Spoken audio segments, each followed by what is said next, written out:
അങ്ങനെ വർക്ക്ഷോപ്സ് ഒക്കെ അറ്റൻഡ് ചെയ്യുന്നുണ്ടോ? ചെറുതായിട്ട്, വലിയതായിട്ടില്ല. ഈ പറഞ്ഞ കണക്ക് എന്തെങ്കിലും ചെയ്തോണ്ടിരിക്കുക എന്നുള്ളതാണ് മെയിൻ തിങ്. അപ്പോ ഞാൻ ഇത്ര നാളിപ്പം അങ്ങനെ സ്ഥിരമായി സിനിമ ചെയ്ത ഒരാളല്ലേ, നേരത്തെ പറഞ്ഞ കണക്ക്. അപ്പൊ ആ ഗ്യാപ്പിൽ സിനിമയായിട്ട് റിലേറ്റ് ചെയ്ത് എന്തെങ്കിലും ചെയ്യാന്നാണ് എപ്പോഴും ഫിഗർ ഔട്ട്. ഇപ്പം ഈ പറഞ്ഞ ഡാൻസ് ആയിക്കോട്ടെ, അല്ലെങ്കിൽ എഴുത്തായിക്കോട്ടെ, അല്ലെങ്കിൽ എന്തെങ്കിലും ഒരു സ്കിൽ നമുക്ക് എപ്പോഴെങ്കിലും യൂസ് ചെയ്യാൻ പറ്റുന്ന.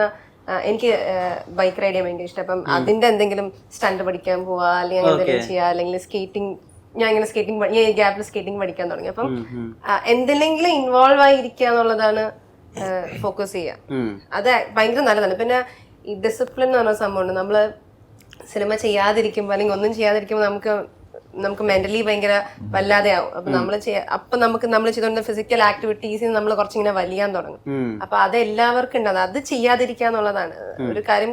എപ്പോഴെങ്കിലും വരും, നമ്മൾ ഇപ്പോഴേ പ്രിപ്പയർ ആയിക്കൊണ്ടിരിക്കുക എന്നുള്ളതാണ്. അപ്പൊ അതിനൊരു പവർ ഉണ്ടായിരിക്കാന്നേ ഉള്ളൂ മനസ്സിന്. അതിന്റെ ഒരു ഭാഗമായിട്ട് വന്നതാണോ ഇപ്പൊ റൈറ്റിംഗ് ഒക്കെ? അതായത് നമ്മൾ എൻഗേജ്ഡ് ആയിട്ട് ഇരിക്കണം. എനിക്ക് കഥ എഴുതാൻ ഇഷ്ടം. എനിക്ക് ബുക്ക് വായിക്കാനും ചെറിയ ചെറിയ കഥകൾ. എനിക്ക് സിനിമ പ്രോപ്പർ സ്ക്രീൻ പ്ലേ എഴുതാൻ എനിക്ക് അറിയില്ല. അതറിയാന്നുള്ള ഫൈമായിരുന്നു. അപ്പോ അങ്ങനെ ചുമ്മാ കഥകൾ എഴുതി ഓക്കെ നമുക്കിത് പറ്റും എന്ന് തോന്നിയത്. അതും ഇത്രയും സമയം ഉണ്ടായിരുന്നു. ഓൾമോസ്റ്റ് 2 ഇയറോളം ഞാൻ അതിന്റെ പിന്നിൽ നമ്മൾ നിന്നിട്ടുണ്ട് പ്രോപ്പർ അത് മാത്രമായിട്ട്. അപ്പോ എന്നാൽ നമുക്ക് ഇഷ്ടമുള്ള ഫീൽഡാണ് സിനിമ. അപ്പൊ അതുമായിട്ട് ജോയിൻ ചെയ്ത് പോവാൻ ഏറ്റവും ബെസ്റ്റ് എന്ന് തോന്നിയപ്പോൾ അതങ്ങനെ സംഭവിച്ച സംഭവമാണ്. അല്ല, ടൈം ഭയങ്കര എടുക്കുന്ന സംഭവം. നമ്മള് ചില ആളുകളൊക്കെ വിചാരിക്കും എഴുതാനാ ഇവര് എഴുതിയല്ലോ, അപ്പൊ നമുക്ക് എഴുതാനൊന്ന് വിചാരിക്കും. ആദ്യം ഞാനും വിചാരിച്ചു അങ്ങനെ. ഇപ്പം കഥ എഴുതുന്നതാണൊക്കെ എളുപ്പമായിരിക്കും. പക്ഷെ സിനിമയുടെ ബാക്കിൽ എഴുതുന്നത് ഭയങ്കര ഡിഫറെന്റ് ആണ്. ഡ്രാഫ്റ്റുകൾ, റീഡ്രാഫ്റ്റുകൾ. എനിക്കൊന്ന് ലാസ്റ്റ് ഷൂട്ട് ചെയ്യുന്ന സമയം വരെ പോലും നമ്മൾ അതിന്റെ പിന്നില് ഇങ്ങനെ പണിതുകൊണ്ടിരിക്കും. ഞാൻ ബബുബയിലൊരു അത്യാവശ്യം 3-4+ ആയിട്ടുണ്ട്. 4 ഒക്കെ ഫസ്റ്റ് തൊട്ട് ഫ്രം സ്ക്രാച്ച് ഒക്കെ ആലോചിക്കുകയാണെങ്കിൽ 3-4 ഒക്കെ ആയിട്ടുണ്ട്. പിന്നെ എണ്ണീട്ടില്ല, അങ്ങനെ എഴുതാ വെട്ടി ഇവരുടെ ബബുബൽ സെറ്റിൽ പോയപ്പോഴേക്കും നമ്മൾ ഇത് കണ്ടപ്പോഴേക്കും ഇവരെ എഴുതി വെച്ചാൽ നമ്മൾ ആലോചിക്കുന്നത് നമ്മൾ തന്നെ എഴുതിയ. നമ്മളങ്ങനെ വലിയ പടം എന്നല്ല, പക്ഷെ അത്യാവശ്യം ആളുകളൊക്കെ ഉള്ളത് കൊണ്ട് നമ്മളൊരു നോർമൽ കോമഡി പോലെ തുടങ്ങിയതാണ്. പക്ഷെ അത് എൻ്റെ ഇതിപ്പം പഠിച്ചോ സഹായിച്ച് ഇങ്ങനെ നമ്മൾ ആഗ്രഹിച്ച ഒരു നല്ല ഇതിൽ വന്ന് ലാൻഡ് ചെയ്തൊരു ഇതിൽ നിൽക്കുകയാണ്. ഇപ്പൊ കണ്ണൂർ സ്കൗട്ട് സംഭവിക്കുന്നത് 37 വയസ്സുള്ളപ്പോഴാ അർജുനന്. എന്റെ അറിവ് ശരിയാണെങ്കിൽ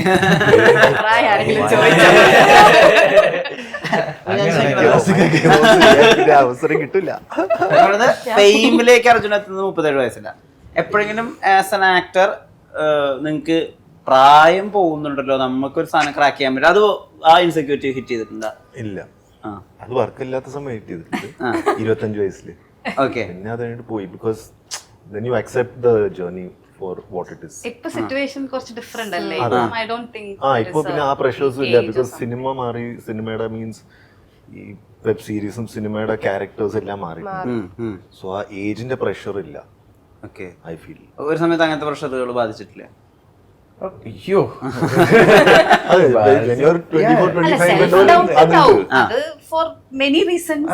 നമുക്ക് ഞാൻ ഞങ്ങൾ പറയായിരുന്നു വർക്ക് ഉണ്ടാകുക എന്നുള്ളതാണ്.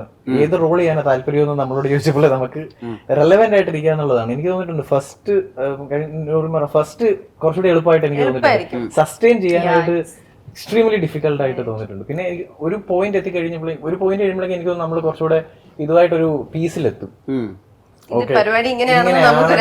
മനസ്സിലാക്കും. അപ്പം നമ്മൾ അക്സെപ്റ്റ് ചെയ്യും. ആക്ടർ ആവാൻ ഏറ്റവും വേണ്ട ക്വാളിറ്റി ക്ഷമയാണോ? അപ്പൊ ഒരു നേരത്തെ പ്രിപ്പയർ ആക്ടേഴ്സിനെ പറ്റി ചോദിച്ചപ്പോ രഞ്ജിത്ത് ഇതിനകത്ത് അഭിനയിച്ച ആർസൻ എന്നോട് പറഞ്ഞൊരു ഭയങ്കര രസമുള്ള ഒരു കാര്യമുണ്ട്. ആക്ടേഴ്സ് എന്ന് പറയുന്ന ഒരു ആംബുലൻസ് പോലെ ആയിരിക്കണം എന്ന് പറഞ്ഞിട്ടുണ്ട്. അതായത് ആർസൻ പറഞ്ഞത് ആക്ടേഴ്സ് എന്ന് പറഞ്ഞാൽ ആംബുലൻസ് പോലെ. പക്ഷെ എനിക്ക് ഭയങ്കര ഇൻട്രസ്റ്റിംഗ് ആയിട്ട് തോന്നുന്നത് ആംബുലൻസ് പോലെ ആയിരിക്കണം. കാരണം ഓട്ടോ ഇല്ലാത്തപ്പോഴും ആംബുലൻസ് സ്പീഡിലേ പോകത്തുള്ളൂ. അതായത് പ്രിപ്പയർ ചെയ്ത് ഇത് എപ്പോഴും ഇരിക്കത്തുള്ളൂ.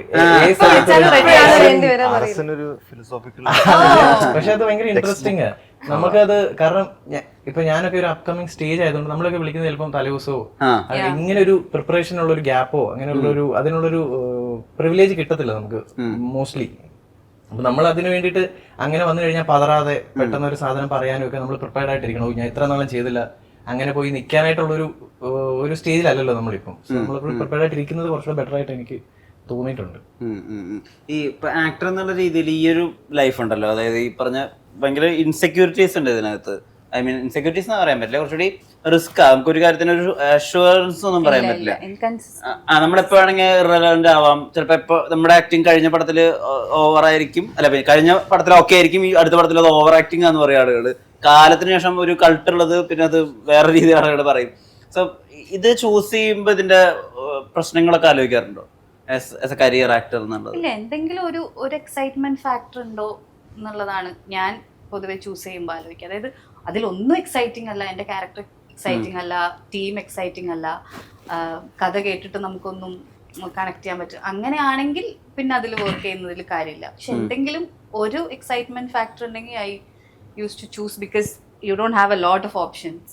സോ നമുക്ക് വരുന്നതിൽ നിന്ന് അങ്ങനെയാണ് ഞാൻ ചൂസ് ചെയ്യുക. ഒന്നും വർക്ക് ചെയ്തില്ലെങ്കിൽ എനിക്ക് തന്നെ തോന്നും ദാറ്റ് ഞാൻ അതിന് വേണ്ട അത്രയും ഇമ്പോർട്ടൻസ് കൊടുക്കുന്നില്ല. വേറൊരാൾക്ക് ചിലപ്പോൾ കുറച്ചും കൂടെ ജെന്യൂൻ ആയിട്ട് അത് ചെയ്യാൻ പറ്റും, ആൾക്ക് അത് കുറച്ചും കൂടെ എന്തെങ്കിലും തരത്തിൽ വർക്ക് ആയ. അപ്പൊ അതിൽ നിന്ന് മാത്രം ഞാൻ മാറി നിൽക്കും, ഞാനൊരു നെഗറ്റീവ് എനർജിയും കൊണ്ട് പോണ്ടെന്ന് വിചാരിച്ചിട്ട്. അതർവൈസ് ഇത് പിന്നെ ആൾക്കാർ സംസാരിക്കുന്നത് അതായത് ജോലി, they will keep on say things. അപ്പോൾ അത് എഫക്ട് ചെയ്യും, ഓഫ് കോഴ്സ് എഫക്ട് ചെയ്യും. പക്ഷെ അത് വല്ലാതെ എഫക്ട് ചെയ്യാതെ നോക്കുക എന്നുള്ളത് നമ്മളിൽ എടുക്കേണ്ട പണിയാണ്. അല്ലാതെ നമുക്കിപ്പം ഒരാൾ പറയണ്ട എന്ന് നമുക്ക് പറയാൻ പറ്റില്ല, ഒരാൾ പറഞ്ഞാൽ തൊട്ട് എഫക്ട് ചെയ്തതെന്ന് നമുക്ക് പറയാൻ പറ്റില്ല. ഞാനൊക്കെ വളരെ സെൻസിറ്റീവ് ആയിട്ടുള്ള മനുഷ്യനാണ്, ഭയങ്കര സെൻസിറ്റീവ് ടു ക്രിറ്റിസിസം ആണ്, ഭയങ്കര എനിക്ക് അപ്രൈസലും.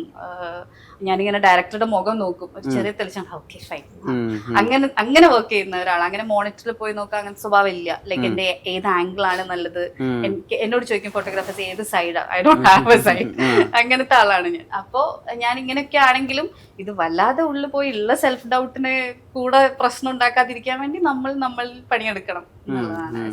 എന്താണോ ഹീൽ ചെയ്യാൻ ചെയ്യേണ്ടത് അത് ചെയ്യണം, എന്താണോ കുറച്ചും കൂടെ നമ്മൾ ഒരു ഷീൽഡാക്കി വെക്കാൻ നമുക്ക് പറ്റുക അത് ചെയ്യണം, എങ്ങനെ കോൺഫിഡൻസ് ഒക്കെ ദിവസവും വർക്ക് ചെയ്യണം. ഞാൻ അതേപോലെ എനിക്ക് തോന്നുന്നു വോയിസ് ഒക്കെ അനിൽ കപൂറിന് 17 വയസ്സായിട്ടില്ല, മൂപ്പർ ഇപ്പോഴും രാവിലെ 1 മണിക്കൂർ വോയിസ് ട്രെയിനിങ് ഒക്കെ ചെയ്യും പറയാം. അപ്പൊ കേൾക്കുന്നത് ഓ മൈ ഗോഡ്, അങ്ങനെ കുറെ നമ്മൾ പ്രിസർവ് ചെയ്ത് വെക്കണം. നമുക്ക് we have to age gracefully എന്ന് പറഞ്ഞാലും അങ്ങനെ അങ്ങ് ഏജിന് വിട്ടുകൊടുക്കാനും പറ്റില്ല. We have to just like have a hold, അങ്ങനെയും വേണം. ഡിഫിക്കൽട്ട് ആണ്, ബട്ട് സ്റ്റിൽ ഇത് തരുന്ന ഒരു എക്സൈറ്റ്മെന്റ് കാരണം ആ ഡിഫിക്കൽട്ടി എല്ലാം നമ്മൾ മറന്നു പോകും. ഇപ്പോ ഇൻഫ്ലുവൻസേഴ്സ് സിനിമകൾ ഒരുപാട് ചെയ്യുന്നുണ്ട്. ഇൻഫ്ലുവൻസേഴ്സിനെ സിനിമയിലേക്ക് ഒരു മെയിൻ ക്യാരക്ടറൊക്കെ ആയിട്ട് ഫസ്റ്റ് പടത്തിൽ തന്നെ കാസ്റ്റ് ചെയ്യുന്നുണ്ട്. നൂറിന് 2 സൈഡിലും ഉണ്ടായിട്ടുണ്ടല്ലോ, അതായത് ഓഡിഷന് പോയി സിനിമയും ട്രൈ ചെയ്തിട്ടുണ്ട്, ആൻഡ് പിന്നെ ഇൻഫ്ലുവൻസറും ആയി നിൽക്കുന്നുണ്ട്. ഈ ഇൻഫ്ലുവൻസർക്ക് ഇപ്പൊ കുറച്ചും കൂടി എളുപ്പത്തിൽ അത് ക്രാക്ക് ചെയ്യാൻ പറ്റുന്നത്, അവർക്ക് കുറച്ച് സെറ്റ് ഓഫ് ഒരു എന്താ പറയാ കോമഡി വൈൻ റീൽസ് ചെയ്ത് കഴിഞ്ഞാൽ അത് വർക്ക് ആവുന്നുണ്ട്. ഇത് മറ്റേ സൈഡിനെ ഒരുപാട് ബാധിക്കില്ല? പിന്നെ പ്രോപ്പറായിട്ട് ഓഡിഷന് പോയിട്ട് ആക്ടിങ് സ്കൂളിൽ പോയിട്ട് അങ്ങനെ ആലോചിക്കാറുണ്ടോ? ഞാൻ ഇപ്പൊ എനിക്ക് മനസ്സിലായ ഒരു കാര്യം വെച്ചിട്ട്, ഇപ്പൊ ഞാൻ എന്റെ ഫസ്റ്റ് പടത്തിൽ വരുമ്പോഴും അന്ന് ഈ ഡബ് സ്മാഷിലൊക്കെ കുഞ്ഞു പരിപാടികളുണ്ട്. അന്ന് അതേ സമയത്ത് ഓഡിഷൻസിന് കഷ്ടപ്പെട്ടു ജസ്റ്റ് ഫൈമിന്റെ കേസിൽ, ഫൈം അങ്ങനെ ഇൻസ്റ്റഗ്രാമിലൊന്നും ഇല്ലാത്ത ഒരാളായിരുന്നു.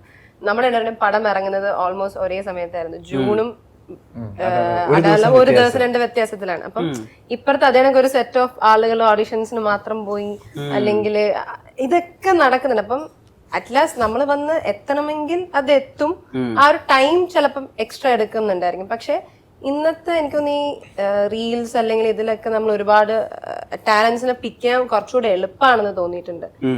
അവർക്കുള്ള ഓപ്പർച്യൂണിറ്റീസ് ഭയങ്കര കൂടുതലാണ്. ഇന്നത്തെ മിക്ക ഹിറ്റ് ആവുന്ന മെയിൻ സിനിമകളിൽ നമ്മൾ ഈ പറഞ്ഞ കണക്ക് മെയിൻ ആയിട്ട് ചെയ്യുന്ന ആളുകൾ ഇതിൽ നിന്ന് വരുന്നവരാണ്. അറ്റ് ദ ടൈം ഈ ഓഡിഷൻസിന് പോയി അല്ലെങ്കിൽ അവർക്കൊരു റിയലി ജെനുവിൻലി അവർക്കൊരു ടാലന്റ് ഉണ്ടെങ്കിൽ അവിടെ നിന്ന് അവർക്ക് വേഗം നെക്സ്റ്റിലേക്ക് പോകാനും പറ്റാറുണ്ട്. അപ്പം അതങ്ങനെ ഈ റീൽസ് അല്ലെങ്കിൽ ഇൻഫ്ലുവൻസിങ് ചെയ്യുന്ന ആളുകൾ വരുന്നത് മറ്റവർക്കൊരു പ്രശ്നം എന്ന് എനിക്ക് തോന്നിയിട്ടില്ല. രണ്ടും മറ്റേ ചിലപ്പോൾ കുറച്ച് സ്ലോ ആയിരിക്കും, കാരണം ആളെ ഫൈൻഡ് ചെയ്തെടുക്കുക അല്ലെങ്കിൽ ഓപ്പർച്യൂണിറ്റീസിന് അവർ വെയിറ്റ് ചെയ്ത് ഒരു പോയിന്റിൽ നിന്ന് പിക്ക് ആവാൻ കുറച്ച് ടൈം എടുക്കുമായിരിക്കും. മറ്റേത് നമ്മൾ തന്നെ ഒരു പ്ലാറ്റ്ഫോമിൽ നമ്മൾക്ക് ഇത്ര ടാലന്റ് നമ്മൾ ഷോക്കേസ് ചെയ്ത് ഓപ്പർച്യൂണിറ്റീസ് കുറച്ചുകൂടെ ഓപ്പൺ ആയിട്ട് നമ്മൾ വെക്കുന്നതായിട്ട് ഫീൽ ചെയ്തിട്ടുണ്ട്. ഇൻഫ്ലുവൻസേഴ്സ് ആയിക്കോട്ടെ അല്ലെങ്കിൽ റീൽസ് ചെയ്യുന്ന ആളുകളായിക്കോട്ടെ, അവരങ്ങനെ ചെയ്യുന്നതായിട്ട് എനിക്ക് ഫീൽ ചെയ്തിട്ടുള്ളത്. ഞാൻ ഇത് 2 എക്സ്പീരിയൻസ് ചെയ്തിട്ടുള്ളതുകൊണ്ട് എനിക്ക് അതും എളുപ്പമായിട്ടുള്ള കാര്യമല്ല. ക്യാമറയ്ക്ക് മുന്നിൽ നിന്ന് അവർ ചെയ്യാന്ന് പറയുന്നതും ഒരു രീതിയിൽ അവരവരെ പോളിഷ് ചെയ്തോണ്ടിരിക്കുകയാണ്, മറ്റൊരു വേറൊരു രീതിയിൽ പോളിഷ് ചെയ്ത് വരുന്നു. രണ്ടും ആവശ്യമാണ് ആക്ച്വലി. കാരണം ഒരുപാട് യൂസ്ഡ് ആവാത്ത ഫേസുകൾ ചിലപ്പോ ചില ആളുകൾക്ക് ചില ക്യാരക്ടറിന് അത് വേണ്ടി വരും. ഇപ്പം ചില ഇൻഫ്ലുവൻസേഴ്സിന് ചിരിക്കുന്നത് എങ്ങനെയാണെന്നും അവർ കരയുന്നത് എങ്ങനെയാണെന്നും അവർ കോമഡി അടിക്കുന്നത് എങ്ങനെയാണെന്നും നമുക്ക് വ്യക്തമായിട്ട് അറിയാം. ചിലപ്പോൾ ഒരു ക്രിയേറ്റർക്ക്, ഒരു ഡയറക്ടർക്ക് അല്ലെങ്കിൽ ഒരു റൈറ്ററിന് വേണ്ടത് ഇതുവരെ കണ്ടിട്ടില്ലാത്ത അവരുടെ മനസ്സിലുള്ള ഒരാളെ കണ്ടുപിടിക്കാനായിരിക്കും, അല്ലെങ്കിൽ അങ്ങനത്തെ ഒക്കെ വ്യത്യാസങ്ങൾ വരുമ്പോൾ രണ്ടുപേർക്കും അത് യൂസ്ഫുൾ ആവാറുണ്ട് ചില പോയിന്റിൽ.